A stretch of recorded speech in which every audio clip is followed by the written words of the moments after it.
Hi, and welcome to Watch It Played. My name is Rodney Smith, and in this video, we're going to learn the 1 to 2 player game, Duel of Meloch, designed by Jamie Stegmaier and published by Stonemaier Games, who helped sponsor this video. Here, the creature known as Meloch has forced two factions into a duel to the death. This standalone game takes place in the world shared by Scythe and Expeditions, two games that come together in this one box. In Duel of Meloch, one player uses the rules and components from Scythe to face an opponent who's using the rules and components from Expeditions, all on the same shared board. Now, everything you need to play is found in this one box, including a new Scythe faction and new Expeditions mech character and companion. But you can also use any of the original factions from these boxes in this new duel format, or bring the factions from this box into your games of Scythe or Expeditions. To play Duel of Meloch, you do first need to know how to play Scythe and Expeditions. And I'm not going to teach those rules here, as I already have a tutorial for each of these games, which you'll find links to in the description of this video. Once you know how to play these titles, you just need to know what changes when they come together here, which I'm going to explain. So join me at the table and let's learn how to play. To set up, put this double-sided playmat on the table with either side face up, each having a unique layout of spaces and icons to play on. Nearby, create a supply of these resources, coins, and workers, and if you want, you can include extras taken from Scythe and/or Expeditions. Now ensure the 9 included map tokens are face down with this side showing, and give them a good mix. Place one of these randomly face down on each space of the mat, showing this map icon. It will look like this when you're done, and then you set the remaining map tokens into the supply. Now mix together these 12 included corruption tokens and randomly stack 2 face up on each space of the mat with a dashed square box. When you're done, it will look something like this. These are the factory cards, and you can add in any from the original Scythe game to these, shuffling and putting 2 face down next to the board, returning any extras back to the box. In a similar way, you can add any encounter cards from the original game of Scythe to these ones included in Duel of Meloch, shuffling and setting them as a deck nearby. Then shuffle any discovery cards wanted from the original game of Expeditions into this included deck, and add one randomly face up onto each lake, which shows this icon, putting the rest face down nearby. Then shuffle these combat cards that come with Duel of Meloch, ensuring you do not include any from the original game of Scythe, and set them face down within reach of the players. The cards with this back make up the Meloch Deck, which you shuffle and put face down, dealing 1 face up beside it in a random orientation. Now make sure the Scythe player is sat on the side of the mat so that this popularity and power track is facing them. Then put this triumph track with either side face up between the players so that the edge showing these icons in the bottom corners are facing the Expeditions player. The Scythe player now sets up their chosen faction and player mat using the ones from the Duel of Meloch box as I'm doing, or they can use any other ones they might have. If you need a reminder of how a faction is set up in Scythe, you can refer to this included Duel of Meloch Scythe's rules summary, which details the setup requirement steps here. I've followed them, so now it looks like this. And remember, as the Scythe player, you begin with 2 workers on the locations adjacent to your home base, which is here. If you're the Expeditions player, you'll sit on the other side of the mat and set up these mech and cards from Duel of Meloch, or use any other ones you might have. If you need a reminder of how an Expeditions mech is set up, refer to this included Duel of Meloch Expeditions rules summary, which details the related steps here. Those are the steps I've followed, and just remember, if you're playing with a mech originally from Expeditions, but you don't have the related mech cards from the Gear of Corruption expansion, start with 3 Guile, 3 Power, and 1 Hero Worker. And that's the setup. Now, I only use the components that come with the Duel of Meloch box, and that's all you need. But remember, you can add components from the other games as I indicated. Just do not include Scythe's airships or Expeditions Corrupted Mech, as they are not compatible with this game. In Duel of Meloch, Scythe and Expeditions comes together on a smaller map where both players are racing to be the first to place 4 stars on the new Triumph track, where only 1 star can be added to each category. The important concepts that carry over from Scythe and Expeditions are detailed on these included rules summaries, which you can refer to while playing, but we also need to go over the changes that occur in this duel format. And that's what I'll focus on for the rest of this video. The game is played over a series of turns, starting with the Expeditions player and then going back and forth. With that in mind, let's first go over the rules changes that apply to the Expeditions player. First, a reminder. A hero worker counts as all worker colors for all situations and abilities, but because you cannot gain more of these, if you trash a hero worker, you'll have no way to get it back. Okay, when moving, your mech cannot go through tunnels or onto lakes, but you may move across rivers. Also, ignore the factory and any terrain icons. They are only used by the Scythe player. Unlike Expeditions, there are no locations to reveal. Instead, we have what are known as Unexplored Locations, which are any with a map token. When the Expeditions player enters a space with one, they must stop. Whenever they gain one of these tokens, either by moving into its space or through a card ability, they flip the token over and resolve it. Your mech is considered to be on that location when you gain the bonus. So as an example, in this case, we'd gain a worker of any color. However, do not add corruption to newly explored locations. If you collect a map token showing this combat card symbol, draw the top one from its deck.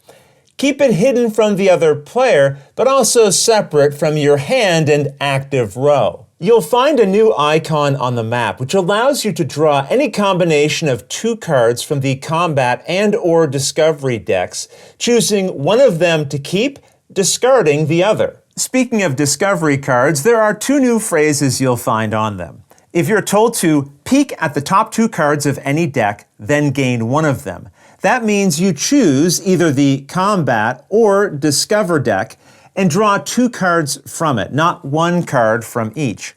Then take one of those cards and put the other back on top of its deck. If an effect tells you that all opponents decrease each token on tracks by 1, then the Scythe player must reduce their power and popularity by 1 each, if possible. If an ability tells you to trash a card, you may choose either a discovery or combat card to trash. On the other hand, if it says to discard a card, that only applies to discovery cards, so you would pick one to move from your hand to your active row without activating it. I should also point out that each quest card will list 2 locations in the area here, and you can solve the quest at either of them. If you're playing with discovery cards from the original game of Expeditions, you'll find that some of them refer to directions. For example, this refers to opponents being south of you. In these cases, compare your mech's location to the Scythe character's location. A location is south of you if any part of its hex is lower than yours, and if any part of its hex is higher than yours, it's north of you. Here, the players would be neither north or south from each other's position. And just note, the Expedition player considers the top of the map, relative to their position at the table, as north. Also, if you draw a discovery card from the original set that includes a quest from locations 11 through 20, just discard it and redraw. Those spaces do not exist on the Duel of Meloch mat. Alright, with that we've covered the main changes for the Expeditions player, though we still have the new rules that affect them related to combat and other interactions between players, and we'll cover those later. But for right now, let's take a look at the gameplay changes specifically related to the Scythe player. First off, keep in mind you will not be using structure bonus tiles or objective cards from the original game, and your recruit ongoing bonuses cannot be triggered by the Expeditions player. Also, ignore the gather benefits and corruption on locations. Those are for the Expeditions player, but when moving, be aware that there are 2 rivers on the desert side of the map, one that runs along here and another here. When moving, you'll treat these map tokens the same as encounter tokens from Scythe. If your character gains a map token, ignore the bonus on its other side and instead draw and resolve an encounter card. If the encounter deck ever runs out, reshuffle the discarded ones into a new deck to draw from. Some encounters might have an effect that adjusts an opponent's tokens on their tracks. When targeting the expedition's player with this, it would adjust their power and guile. Some of the encounter cards you might find in the original Scythe won't really make sense in the context of the Duel of Meloch format. So if you draw one of those while playing, just discard it and draw a replacement. Also be aware, as the Scythe player, you can now gain access to this refresh benefit that was first introduced in the game Expeditions. When resolving this effect as the Scythe player, you take your action token from its current section of your player mat and put it on a different one. And if you gain the ability to refresh before taking a bottom row action on your turn, you could then take the bottom row action of the new section you just moved to. If you're playing Duel of Meloch with a faction that came with one of the other Scythe games, you can refer to this section of the rulebook to see if there are any unique adjustments to make when using those factions. All right, with that we've covered the changes related to specific expeditions and Scythe player rules. But now let's look at what happens when these two forces cross paths during play. As the Scythe player, your workers may not move into a territory containing the opposing player's mech. If your mechs or character piece move into a space with the opposing mech, your movement ends. For the Expeditions player, if their mech enters a space containing the Scythe player's mech or character, their movement ends. They can move into a space with opposing workers. The workers stay there, and the mech can continue its movement. Just know, while the Expedition's mech is in a location, they control that location, meaning the Scythe player's workers cannot trade, produce, build, deploy, or spend or gain resources there. When opposing units share a location, that does not trigger combat. Combat has to be intentionally initiated by the players. So let's see how that works. For the Expeditions player, their mech needs to be in a location with a Scythe mech and/or character, and then they need to resolve the Vanquish benefit, declaring that they intend to target the Scythe player to start combat, rather than target corruption. The Scythe player initiates combat if they just finished a move action with at least one mech and/or character on the Expeditions mech location. They can even initiate this combat if the related pieces didn't move during that action, but are there now. However, initiating combat is still a choice. Even if the required pieces are in the same space, the Scythe player can decide not to begin combat. That said, assuming combat is initiated, you then follow the same steps no matter which player caused it. First, the players each select the amount of power they will spend for the combat by secretly selecting that value on their power dials.